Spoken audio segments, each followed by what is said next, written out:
مرحبا بكم وبكم متابعات ومتابعي برنامج بدون بروتوكول على موقع لو بوكلاج وعلى قناة لو بوكلاج تيفي.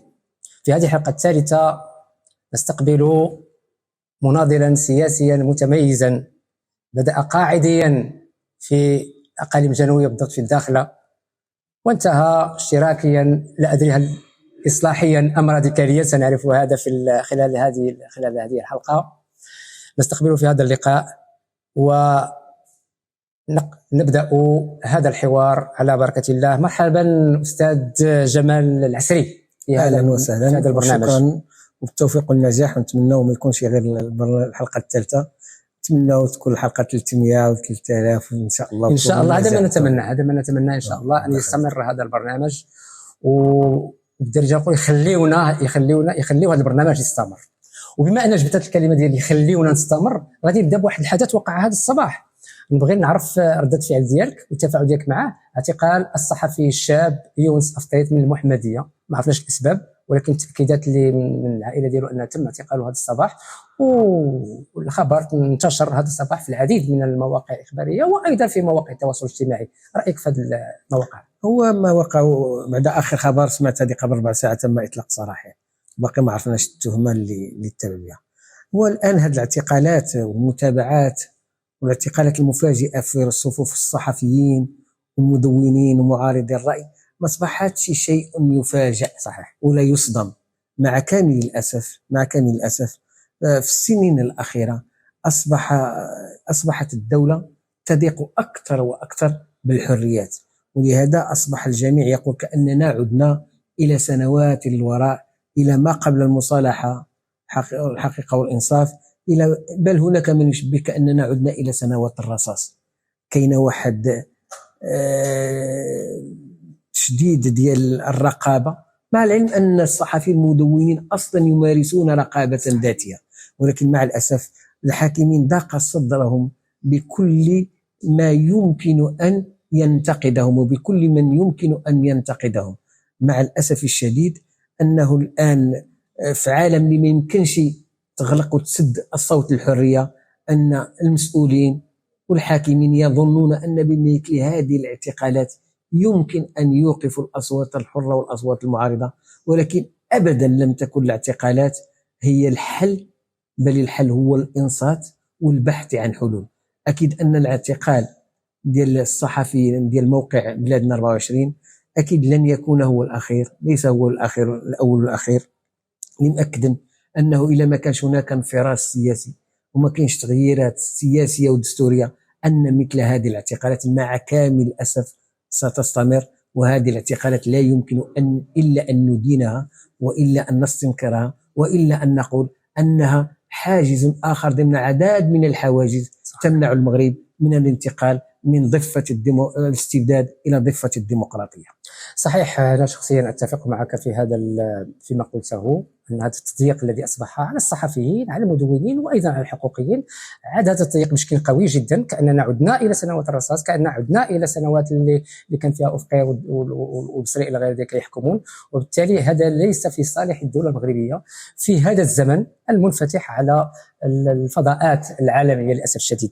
نعود لمحور حلقتنا هذا اليوم. سؤالي في البداية رفيقي العسري غادي يكون حول، صحيح أن بعد حوالي سنتين تقريبا على انتخابك داخل المؤتمر الخامس، خديتي واحد المسؤولية في الوقت اللي كانت الدكتورة نبيلة منيب قبلك، وأنا شخصيا أعتبرها من النقط المضيئة في اليسار المغربي. واش ما تيبانلكش أنك تجي من بعد شخصية كبيرة متميزة جريئة قوية؟ واش ما تلقاش بأن هذا الحمل ثقيل والانتظارات ستكون أثقل بالنسبة لك كأمين عام جديد للحزب الاشتراكي الموحد؟ إلا قلت بأنه ماشي ثقيل عليا وماشي هذا، غنكون أجانب الصواب. أن تأتي بعد نبيلة منيب أيقونة اليسار، المناضلة اليسارية والمعارضة التي احتضنها قبل أن يحتضنها اليساريين، احتضنها الشعب المغربي قاطبة، وأصبحت من الوجوه المعارضة البارزة. أنه صعيبة كثير أنك تجي في هذه الوقيته باش تاخذ بلاصه، صعب. والصعب الأكثر أنك تحاول تأخذ تلك المكانة، ولكن السهل أكثر لسهل أنك بدل أن تبحث عن العمل الفردي والشخصي أنك تبحث عن العمل الجماعي، وأن تحافظ على استمرارية الحزب على نهجه وعلى خطه اللي هو نهج الديمقراطية الداخلية، ونهج المعارضة الواعية، والحفاظ على صوت الحزب داخل الشارع المغربي.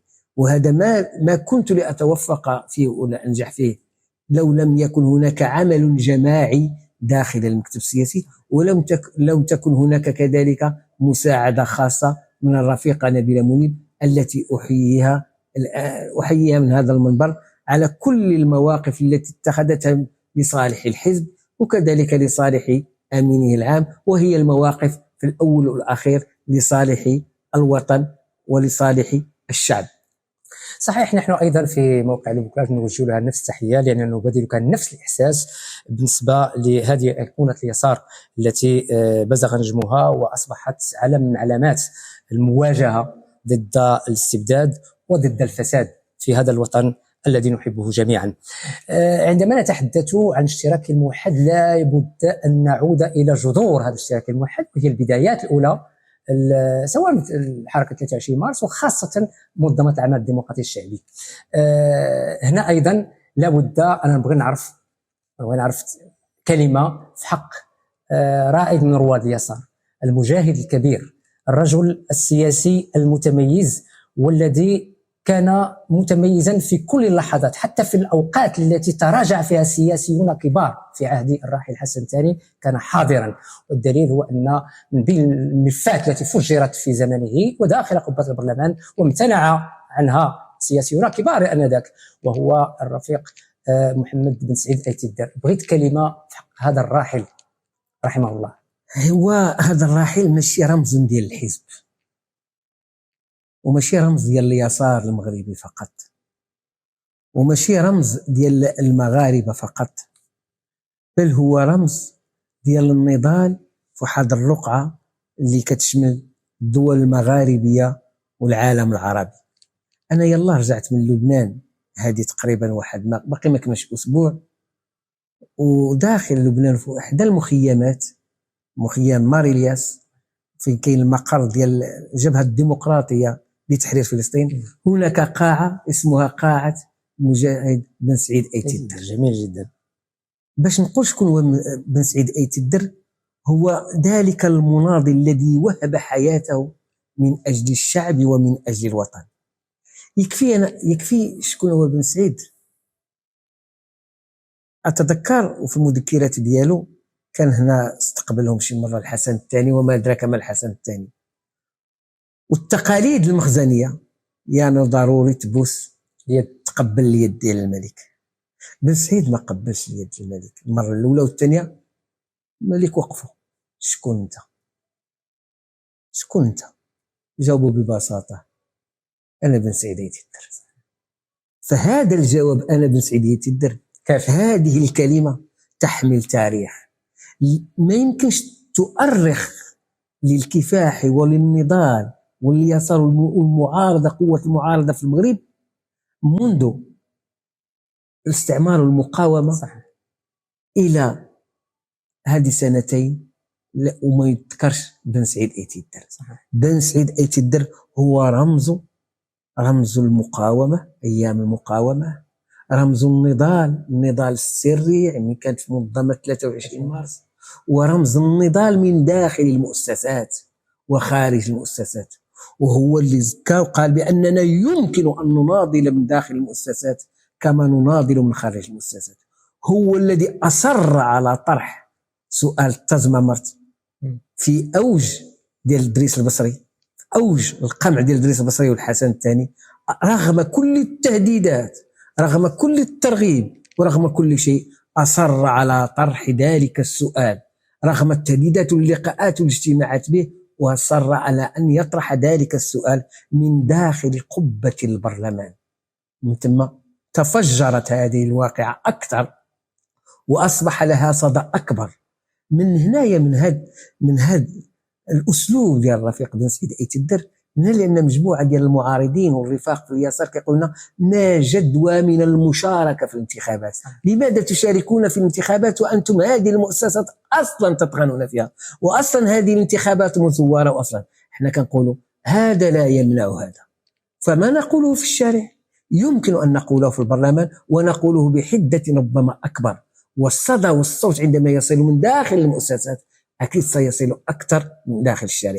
إذن هذا هو بن سعيد الدر، ذلك الإنسان المتواضع الذي يوم وفاته، يوم جنازته، قليل الجنازات اللي كانت استطاع أن يجمع الجميع في جنازته. كنا حاضرين في الجنازة، اجتمعت كل الأطياف السياسية، كل التلاوين السياسية، كل الاختلافات الإيديولوجية حضرت لجنازته، بما فيه الدولة التي عارض ممثلي ديال الدولة، بل ممثلي ديال أعلى سلطة الدولة حضروا لهذه الجنازة بسبب بسيط، هو أن هذا الرجل كان رجل الوطن، كان رجل الوطن، وكان مناضلا من أجل الوطن، ولم ينحني قط حتى لتقبيل يد الملك. رفض أن يفعل ذلك، من قال له إما تبوس يد الملك ولا ما تبقى تجي، باش جاو دري صفر، قال له خيرا فعلتم هني نبقى في داري. صحيح، شكرا الرفيق جمال العسري. أنا بغي نرجع بك، بما أننا نسجل ونصور في العالية طنجة، أنا بغيت نسولك وأنت تعيش الآن في طنجة، رغم أنك أنت مسؤول سياسي وطني، ولكن تعيش في هذه المدينة التي شخصيا أعشقها، طنجة العالية التي اشتغلت فيها سنوات. كيف هي الحالة الصحية للوضعية السياسية في هذه المدينة وفي الجهة ككل، طنجة تطوان الحسيمة، وبالضبط في مركزها طنجة؟ طنجة أحببنا وكرهنا، وهذه حقيقة أنها توصف بأيقونة النضال. طنجة كما هي عروسة الشمال، هي عروسة النضال، ولؤلؤة النضال وجوهرة النضال، ماشي وليدة اليوم. فطنجة مثلا في حراك 20 فبراير، بانا 20 فبراير ما يمكنش تتحدث على حراك 20 فبراير وما تتحدثش على طنجة، وعلى العشرات الآلاف بل مئات الآلاف اللي كانوا كيخرجوا كل أسبوع في المسيرات. طنجة هي عندما توقفت كل مدن المغرب على الخروج في مسيرة 20 فبراير ظلت سنة أخرى كتخرج. طنجة قبل 20 فبراير هي اللي كانت فيها مجموعة ديال التنسيقيات، ومنها تنسيقيات ضد الغلاء المعيشة وتنسيقيات ضد أمانديس. طنجة هي التي جعلت الملك محمد السادس يستيقظ باكرا ويهاتف بن كيران باكرا ويقول له شوف لي ديك المشكل ديال الموضوع ديال أمانديس، مع 6 الصباح ولا 5 الصباح في الفجر فيقوا. طنجة هي اللي فيقات.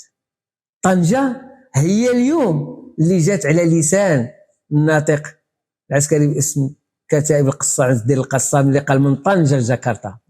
طنجة هي اللي جعلت المقاومة كلها، المقاومة الفلسطينية بكل تلاوينها، ترسل رسائل شكر للمناضلين طنجة وغيرها. طنجة في النضال عندما يحدث هناك نوع من التوحد والوحدة حول ملف معين كتحصل عليه وحدة نضالية بكل الأطياف، فانتظر أن تخرج ساكنة المدينة كلها. فطنجة هي مدينة، كانت مدينة السياحة فقط، أصبحت مدينة السياسة، مدينة الصناعة، ومدينة الاحتجاج والنضال والتضامن. إذن فالحياة السياسية في مدينة طنجة هي مدينة هادئة هدوء طنجة، ولكن كذلك صامدة صمود جبل طارق. وعندما تعصف تلك الرياح، رياح الشرق في مدينة طنجة، هي هذه الرياح ديال النضال والاحتجاج. صحيح، هذا أعتقد أن كما أشرت إلى ذلك ما يوجد في طنجة أنا شخصيا أتمنى أن ينتشر في باقي ربوع المملكة. هناك مواطنون في أعلى الجبال، في مناطق بعيدة عن المدن الكبرى، طنجة والدار البيضاء والرباط، أتمنى أن يصلها جزء مما وصل إلى طنجة إن شاء الله. إذا سمحت الرفيق جمال العسري، سننتقل إلى محور من المحاور الأساسية في هذا اللقاء حول الحزب وحول اليسار بصفة عامة. سأبدأ في هذا المحور، سأطرح سؤالين صغيرين. أريد أن أعرف أهم التطورات التي وقعت، رغم أنها بعيدة نوعا ما، التطورات التي وقعت في المؤتمر الخامس للاشتراك الموحد. هناك من يقول أنه لم يكتمل، الجلسة ختامية إلى غير ذلك. والسؤال الثاني أساسي، أن أعتقد رئيس الدولة العاهل المغربي سبق سنة 2018 بعث برسالة تهنئة إلى الدكتورة نبيلة منيب. التجربة الحالية أعتقد أن الأمين العام الجديد لم يتوصل بهذه التهنئة، رغم أن الدولة اعتبرت في 2018 أن هذا الحزب من الأحزاب الجادة. لا أدري ماذا وقع.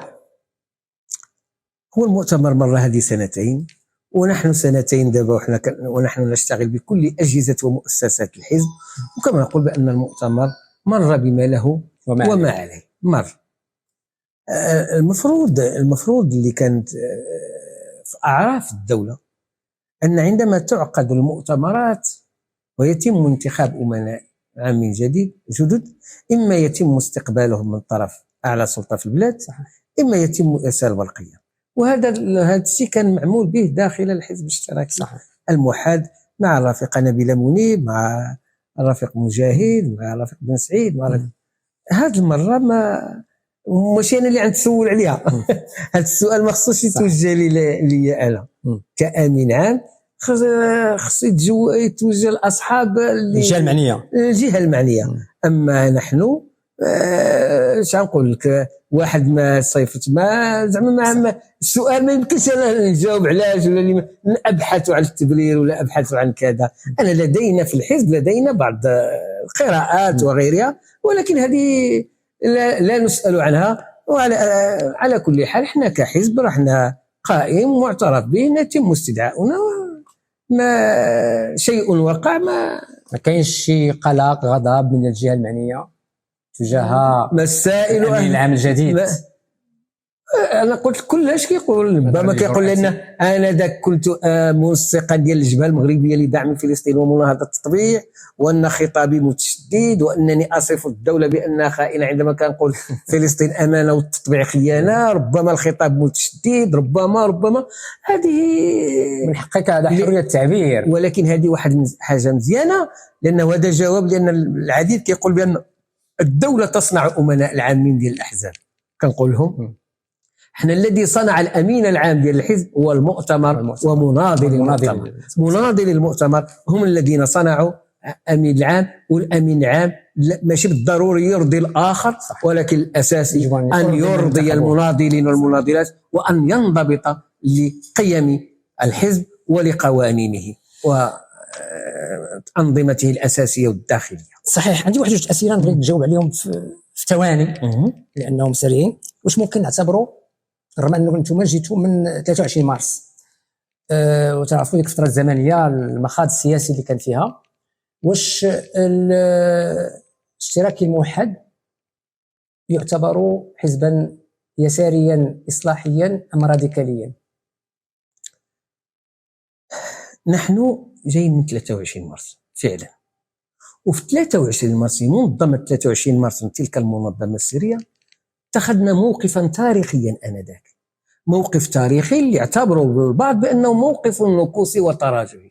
شنو هو الموقف؟ هو موقفنا من الصحراء، موقفنا في عز الصراع مع النظام انذاك، وفي عز ان قيادات 23 مارس تعيش في المنفى، وبان قيادتها محكومه بمدد سجنيه كبيره، بل بهم الحكم بالاعدام. رغم ذلك استطعنا في الحزب الاشتراكي في منظمه 23 مارس انذاك ان نفرق بين مصلحه الدوله اللي هي استمراريه الدوله واستمراريه الدوله وبين النظام. فقلنا ان الدوله هي دوله الجميع، الوطن للجميع.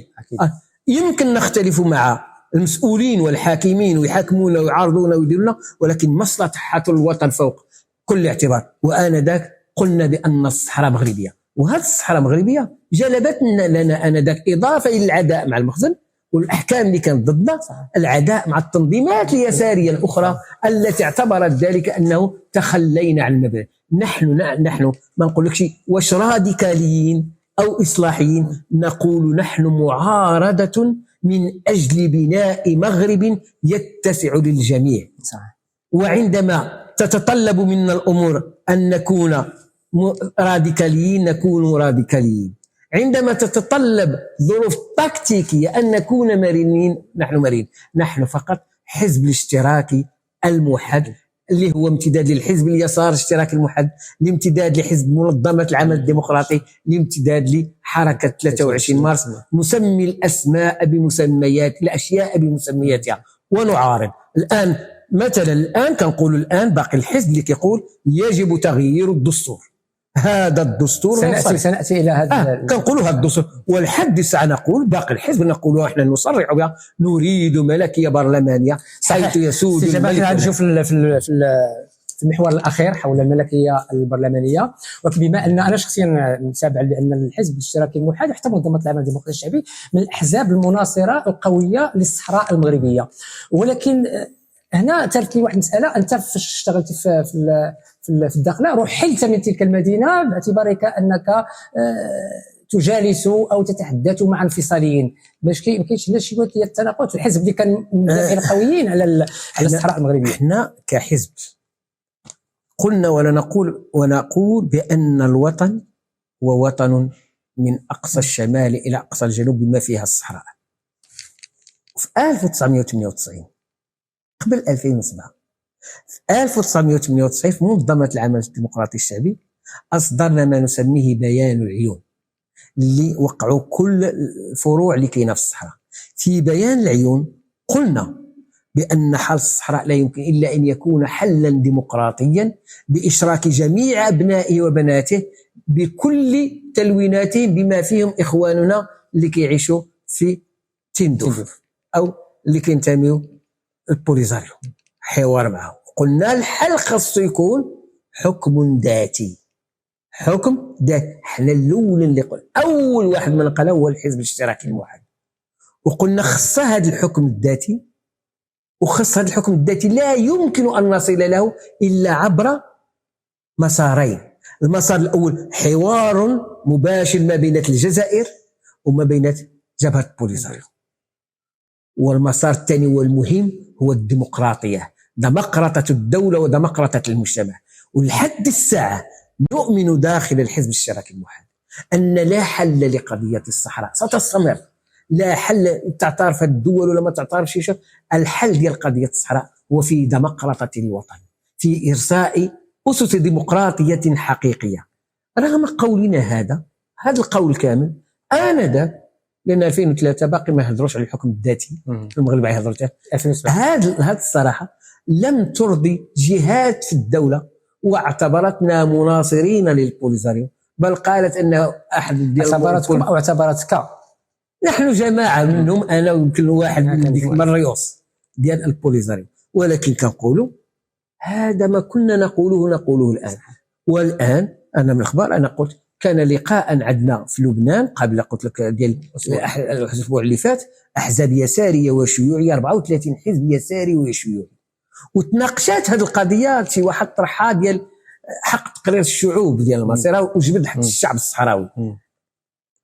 كان جوابي بسيطا أن حق تقرير الشعوب هو حق يراد به باطل. ماشي دائما حق تقرير الشعوب كتعني الاستقلال والانفصال. وقلت لهم بالله هذه الأحزاب الأوروبية اللي كانت حاضرة، علاش النهار اللي هضر الحزب الكتالين في الإسبان، علاش ملي هضروا الكتالونيا في الإسبان وناضوا داروا تظاهرات ومظاهرات واحتجاجات وغيرها من أجل استقلال وإقامة الدولة الكتالونية، وقف معها شي واحد من أوروبا ولا تقرير الشعوب ومصيرها؟ غير هذا كان مداخلة ديالي، ولا غير دابا عندنا في المغرب. ثم في السبعينات ملي كانت كورسيكا الكورس كيطلبوا حتى هما بحكم الذاتي ديالهم، ما كانش ما تقرير مصالح الشعوب. ثم في قبرص كاينه جوج ديال قبرص المعترف بها وقبرص التركيه. علاش ما كتعترفوش بقبرص التركيه؟ لماذا فقط الشعب الصحراوي؟ علاش؟ راه كاينه شعوب. ثم بلجيكا راه فيها 3 شعوب. كانت مداخله قويه، مداخله اللي فضحنا بانها الشعوب غنهضروا على الشعوب، غنهضروا على تجزيء المجزأ وتجزيء الوطن العربي. غدا يقولوا لنا الشعب القبيلي، الشعب الامازيغي، ثم يقولوا لنا الشعب الريفي، ثم غادي يقولوا لنا الشعب الدرزي، ثم غادي يقولوا لنا الشعب الاكراد، الشعب النبطيين، والشعب وزيد. وهذا ما يمكن الا يفتت وتقسيم المقسم وتجزئ المجزأ كما كيتقال. فبالتالي نحن كنقولوا نعاودوا مع مغربيه الصحراء، ولكن مع الحل الديمقراطي، ديمقراطيه حقيقيه. صحيح الرفيق العسري، في هذه المسألة أنا أتفق معك في كل ما أتيت به. أنا عندي بغيت نرجع لواحد المسألة، واحد المفارقة دائما تتبان لي طرح لي إشكال بالنسبة للحزب الاشتراكي الموحد. تنتذكر في المدة الزمنية ديال منظمة العمل الديمقراطي الشعبي كان عندكم في داخل البرلمان إما مقعد أو مقعدين على الأكثر. بعد الاندماج ودخلت مجموعة ديال التيارات السياسية بقى نفس الوضع.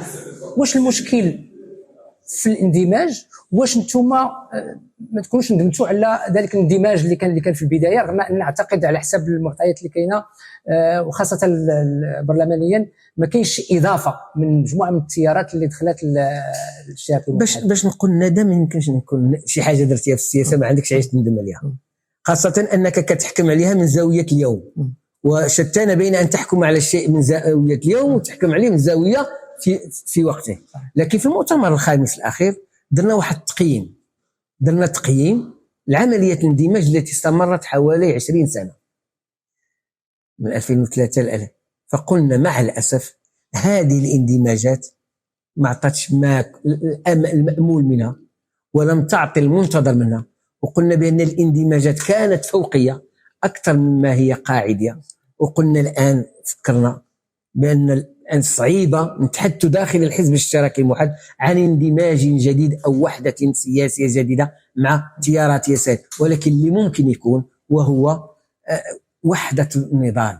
وحده النضال هي داخل الساحات السياسيه حول مطلب كبير هي ديمقراطية الدولة وديمقراطية المجتمع، حول مطلب كبير هو الانتقال الديمقراطي للوطن، أو من الممكن التنسيق النضالي حول نقطة بعينها.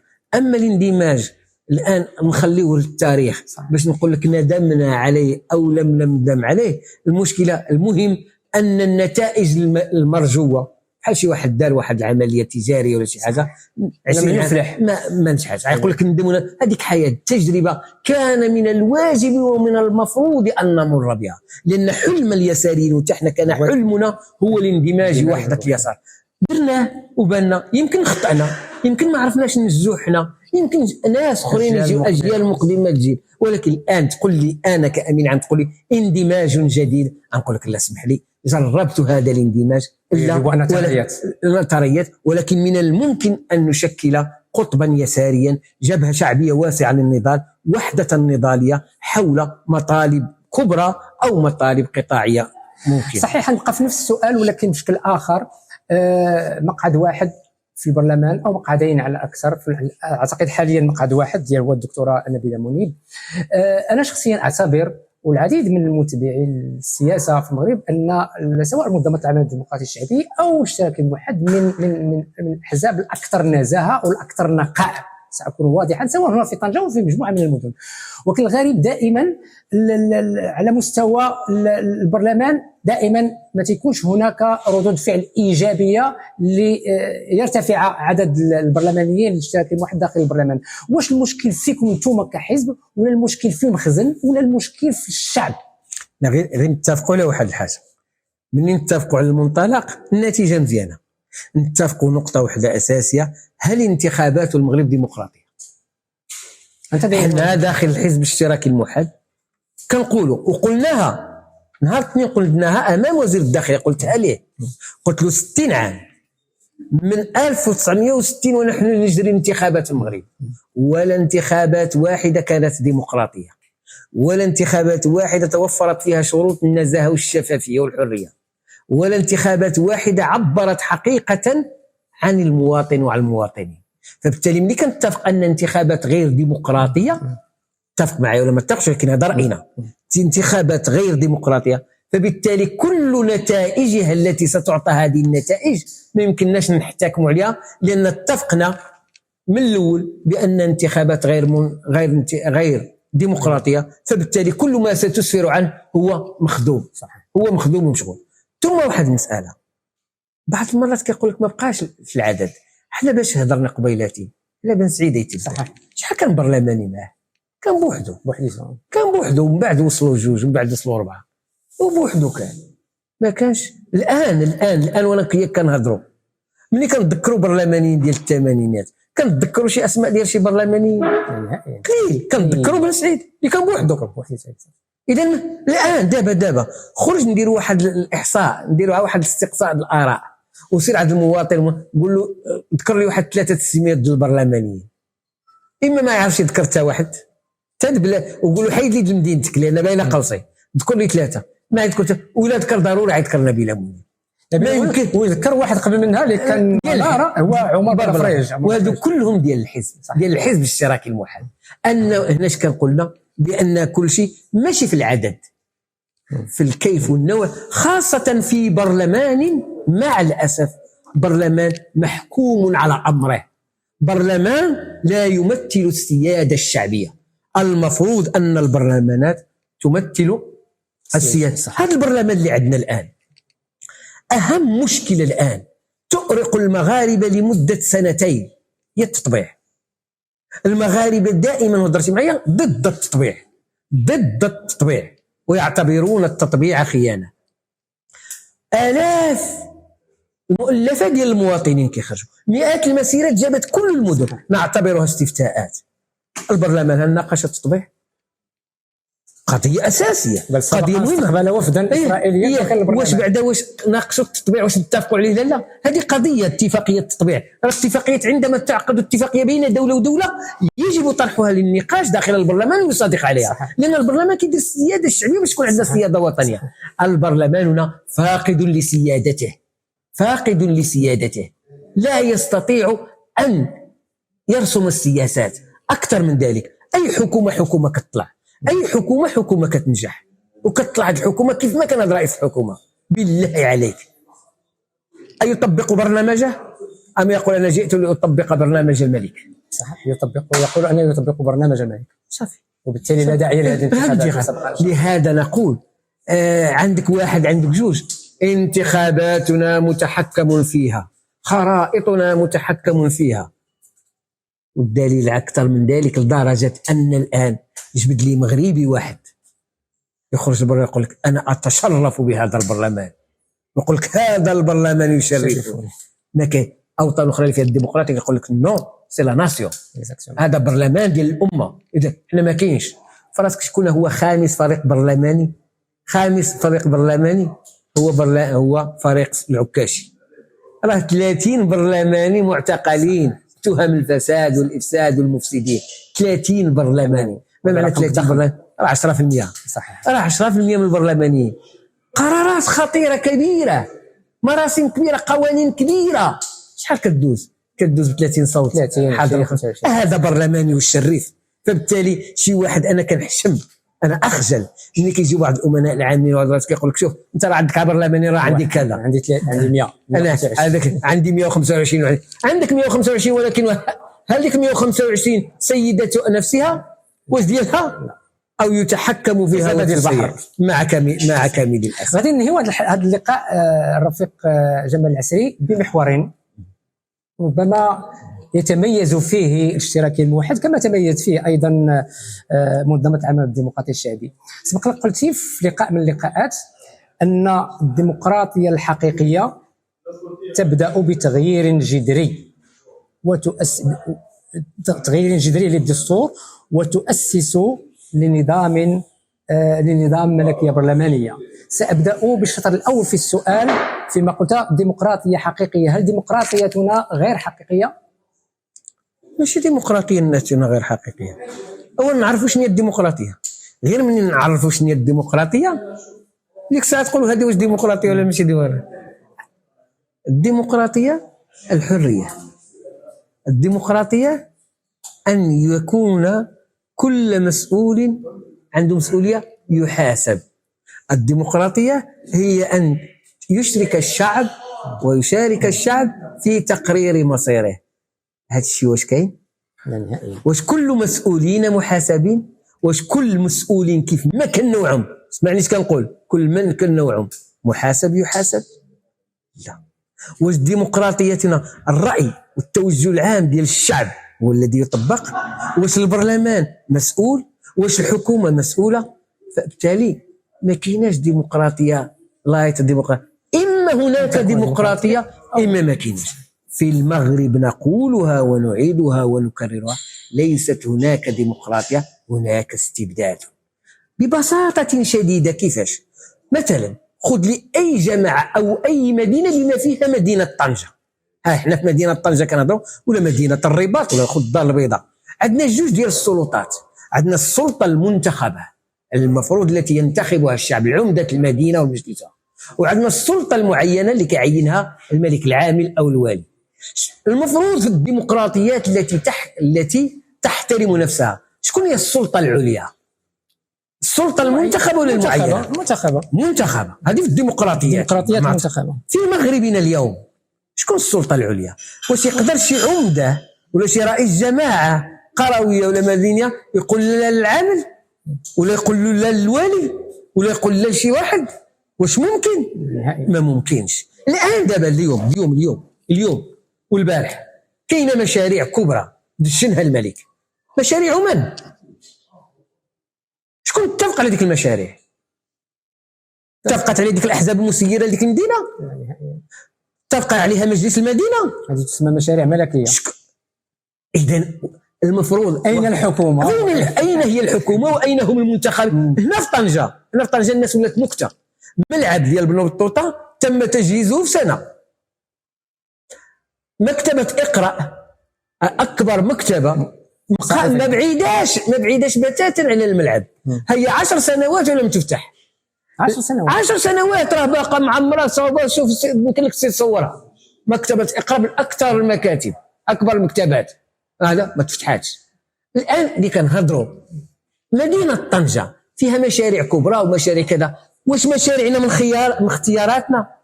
لا، هذه مشاريع ديال الوالي، او هذه مشاريع ديال الملك، او هذه مشاريع. حنا بغينا مشاريع ديال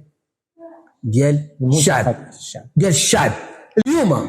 اليوم انا كنهضر معك في طنجه. اليوم قالوا راه جايه زياره سريه ولا ما عرفتش شنو هي، زياره تفتيش ديال الوزير مفاجئه، اللي هي ما مفاجئاش لنا في راسنا كامل. البارح بالليل وما كيسيقوا ويصاوبوا. واش هذه المسيرات والاحتجاجات الكبرى اللي كاينه في المدن المغربيه كامله اليوم؟ الاحتجاجات حول الصحه في اكادير، حول الماء في تونات اللي محاطه ب4 ديال السدود والناس كيموتوا بالعطش. مسيره ايت بوغماز، احتجاجات ديال طاطا البارح في تطوان مسيره قداش على التعليم. هذه المسيرات وهذه الاحتجاجات المفروض في حكومه تحترم نفسها، وفي المفروض في ديمقراطيه، كانت ديمقراطيه، ان تقدم استقالتها. هذا مع العلم ان هذه الحكومه وهذا رئيس الحكومه صم اذاننا، صمكنا عيانا. دوله اجتماعيه. فين هي الدوله الاجتماعيه؟ لا صحه، لا تعليم، لا ماء، لا شرب، لا شغل، لا حتى شي حاجه ما كايناش من هذا الشيء. والان كنقولوا ما يعيشه المغرب هو ما كان قبيل 20 فبراير وانتفاضه 20 فبراير. اليوم كل شيء ينبئ ويقول اننا فوق برميل بارود، ان الانفجار قريب يوقع. والغريب في الامر الان ان الاحتجاجات ما بقاتش كتخرج من المدن، ما بقيناش نسينوا مدينه الدار البيضاء. الان الاحتجاجات اصبحت تخرج من المدن الهامشه ومن القرى. وكلنا كنتذكروا مقوله الفلاح حامي العرش. ومن يخرج الفلاح حامي العرش الى الاحتجاج من اجل الماء، الى الاحتجاج من اجل الدواء، الى الاحتجاج من اجل الدراسه، الى الاحتجاج من اجل النقل، الى الاحتجاج ومن يخرج الناس الساكنه كانوا يحتجوا من اجل الصحه، في الوقت اللي كل مدينه ومدينه كنشوفوا يوميا بناء ما يسمى مستشفيات القطاع الخاص اكديتير ولات في كل شيء، وتهريب الاطباء وتهريب هذا من الصحه العموميه الى الصحه المؤدى عليها. شنو هذا الشيء؟ صحيح. ونقولوا ديمقراطيه، ونقولوا برامج حزبيه، ونقولوا كذا، ونقولوا. صدقني استاذي العزيز، من قلنا في المغرب في الحزب اننا لم نعرف الانتقال الديمقراطي بعد، لم نعرف بعد، واننا في ظل الاستبداد. وهذا الاستبداد اكيد سيدفع الشباب ويدفع المواطن. اليوم راه كاين شباب جيل الزد، انت سمعتي ايش كيقول؟ وها هم المواطنين والمواطنات يحتجون، ولينا كنحتجوا بحال ساكنة قطاع غزة. مع الأسف احتججنا السنة الماضية من أجل التعليم، وكانوا جوج ديال البلايص في العالم كامل ما فيهمش التعليم، قطاع غزة والمغرب اللي 3 شهور ما فيهش التعليم. واليوم علاش كيحتجوا؟ ماء، شربة ماء، الماء ما كاينش. مدينة تولات محاطة ب4 ديال السدود، ولا خطير هذا الشيء، ومشات الفرشة المائية في فلاحة تصديرها. الناس أكادير عاصمة السياحة، أكادير وما أدراك ما أكادير، سايلنا باش يموتوا 8 ديال النساء باش يخرجوا النساء، باش يخرجوا الناس اللي للاحتجاج وغيرها. البارح كان احتجاج، واليوم تصبح تطوان على السيد الوزير اللي عامين هو في المقعد ديالو ما عارفش. دابا عاد ناضي يخرج، عاد ناضي يدور، عاد كيقول شي مندوب اقليمي كيقول له اجي تحتج عندنا في الرباط.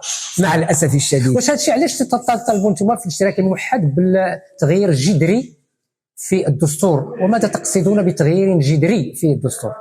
حنا كنقولوا الا ما كانش تغييرات حقيقيه في الدستور، الا كانت غير تغييرات هكا، والتغيير الحقيقي هي بناء ديمقراطيه حقيقيه. كيفاش نبنيو الديمقراطيه الحقيقيه؟ لا، شوف، نحن على ماذا؟ انا نقول لك، حنا في الحزب الاشتراكي الموحد نؤمن بالملكيه، والملكيه بالنسبه لنا خيار استراتيجي ماشي تكتيكي، ماشي كنديروا التكتيك.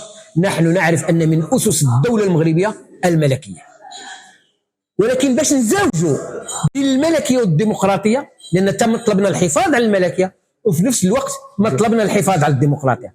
كي قلنا شي واحد انت كياسري كيفاش غتزوج بين الملكيه وبين الديمقراطيه؟ كنقولوا بسيط، ملكيه برلمانيه حقيقيه حيث الملك يسود ولا يحكم، ملكيه برلمانيه شبيهه بالملكيات البرلمانيه في اوروبا.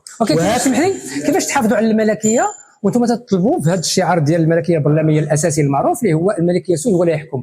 كيفاش تحافظوا على ملكيه اللي تبقى عندها تبقى غير رمزيه وعندها بعض الصلاحيات على مستوى الخارجيه وعلى مستوى تدبير الجيش واعطاء السلطه كامله للجهاز؟ لان الدستور شنو؟ لان الدستور المبادئ الديمقراطيه هي حكم الشعب نفسه بنفسه، وهو يحكم من خلال البرلمان ويصوت على ناس داخل البرلمان. والبرلمان عندنا دابا راه حضرنا عليه، البرلمان عندنا حكم برلمان. هل يحكم؟ حنا قلنا قبيله ملي كيجي رئيس حكومه هل يطبق برنامجه؟ اخطر حاجه انا بالك سعد الدين العثماني كان رئيس حكومه، سئل مؤخرا كيف رئيس الحكومه وقعتي على؟ قال له انا وقعت لان كاينه امور ديال الدوله جاتني اكثر مني. اي دوله اكثر منك؟ انت راك رئيس حكومه شريف في بلد ديمقراطيه، واش كتلقى شي رئيس حكومه ولا شي حاجه يقول لك راه كاينه الدوله؟ شكون هي الدوله؟ المفروض ان رئيس حكومه منتخب، انت رئيس راسك، راه حكومتك، هذه حكومتك وبرنامجك، ما قدرش يقدم استقالته. لهذا كنقولوا شوف، الله يعطينا الستر، الله يعطيك الستر، بانه خصنا تغيير حقيقي للدستور، وآن الأوان لإجراء تغييرات دستورية حقيقية في العمق من أجل الانتقال الديمقراطي. وهنا هذا الانتقال الديمقراطي خصو جوج الحوايج، هذا الشرط الأساسي التغيير الدستوري، والشرط الثاني هو خلق انفراج عام، انفراج سياسي. وما يمكنش يكون هذا الانفراج السياسي وكما بدينا بالاعتقالات باقي في السجن الآن معتقلي الحراك الشعبي ديال الريف، معتقلي الحراك الشعبي ديال الريف لشباب كيقضيو الآن تحكموا ب20 سنة، والآن راه 9 سنين تقريبا ديال الاعتقال لسبب بسيط. شنو هو؟ قالوا نريد مستشفيات، نريد جامعات، نريد معامل ومصانع، نريد شغل، نريد تنمية المنطقة. هذا الشيء اللي قالوا، ما قالوا حتى حاجة أخرى. وكلمة ناصر الزفزافي في الحسيمة في التأبين ديال الوالد ديالو رحمه الله، قال بأنه ديك الاتهامات كاملة احنا انفصاليين، قال احنا الوطن من أقصى الشمال أقصى الجنوب وطن.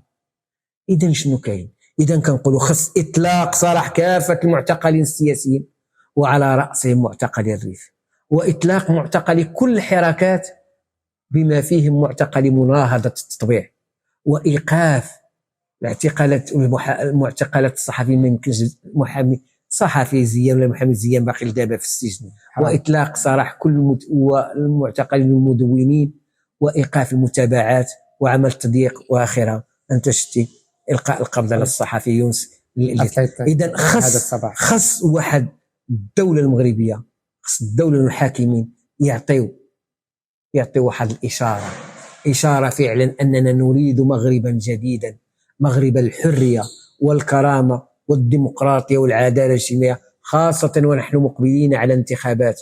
كل الدلائل تشير ان نسبه المقاطعه، وما نقولش العزوف، هما كيسميوها العزوف، كيهربوا كيزوقوا تسميه ماشي عزوف. هاد الناس ماشي عازفين على شيء، الذي يعزف عن شيء كيعزف عليه لان صافي طلعت له في الراس. انا شوف كنت كناكل بزاف ديال واحد الماكله واخا زوينه صافي عزفت عليها بركه. هذا اما هذه مقاطعه بسبق اصرار وترصد وبقناعه من المواطنين والمواطنات كيقولوا هذا البرلمان ما دار لنا والو، هذه الحكومه ما دارت لنا والو.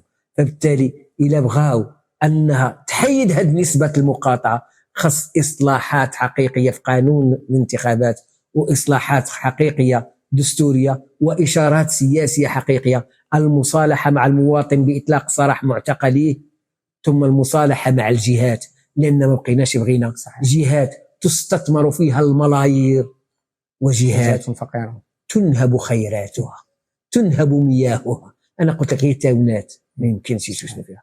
طاطا مشى للمكامل باش دير لا لافوكا. الغرب هو غادي كامل تا هو بالماء ديال الابار ديالو من اجل الغرب، منطقه الغرب اللي كتعطي كل شيء وما مستافده والو. مثلا منطقه الغرب عطات كل الخيرات منطقه الغرب. شوف مثلا سوق الاربعه وقنيطره وسوق الثلاث عندهم كل الخيرات عندهم. شنو ربحت قنيطره؟ شنو سوق الاربعه شنو فيها؟ وهذاك هو القلب ديال الفلاحه الحقيقيه، فلاحه تصديريه وغيرها. ولكن فكل هناك مع كامل الاسف ما كاينش مصالحه مع الجهات. صحيح. انا عندي اخر سؤال بسيط، قد يبدو مستفزا، قد يبدو عاديا بديهيا، ولكن ساطرحه. امين العام للاشتراك الموحد، هل انت ملكي؟ أنا قلت منذ البداية نحن عندما نؤمن بالملكية نؤمن بها كخيار استراتيجي وليس تكتيكي. نؤمن أن هذا الوطن قرون وقرون والوحدة ديالو والرمزية ديالو ملتفين حول الملكية. استراتيجيا يعني أن الملكية يعني ماشي شي واحد تكتيكي كيقول لك لا ندير الملكية ومن بعد الجمهور. لا، أنا أؤمن مستقبل الوطن والبلاد الملكية، ولكن خص هذه الملكية خصها تتغير وتتأقلم مع العصر مع العصور. فملكية العصور الوسطى، ملكية المرابطين والملكية الموحدين وغيرها، ماشي هي ملكية ديال القرن 21، ماشي هي ملكية القرن 21 حيث الحرية وحيث في وسط واحد العالم. لا تغير العالم، لا تغيرات العالم. وبالتالي باش تنسجم الملكية مع ظروف العصر ومع مطلب الديمقراطية، نقول حاجة واحدة اللي خصها راه الجلابه وتبدلات. الجلابه ديالنا باش تمشي مع العصر وكتبدل، كيبدلوا فيها الجليله، ما بقاتش هي نفسها. باش تصاوب هذا الشيء كامل شنو خصنا؟ ملكيه برلمانيه حقيقيه. واعتقد الرفيق العسري ان حتى الدوله المغربيه من مؤسساتها العليا وخاصه بعض مستشاري الملك، اعتقد المنوني والتعازيمان تكلموا على ان المغرب في طريق ملكيه برلمانيه، وتشير مساله اخرى اساسيه في داخل الدستور، وان نظام الحكم في المغرب نظام الحكم ديمقراطي دستوري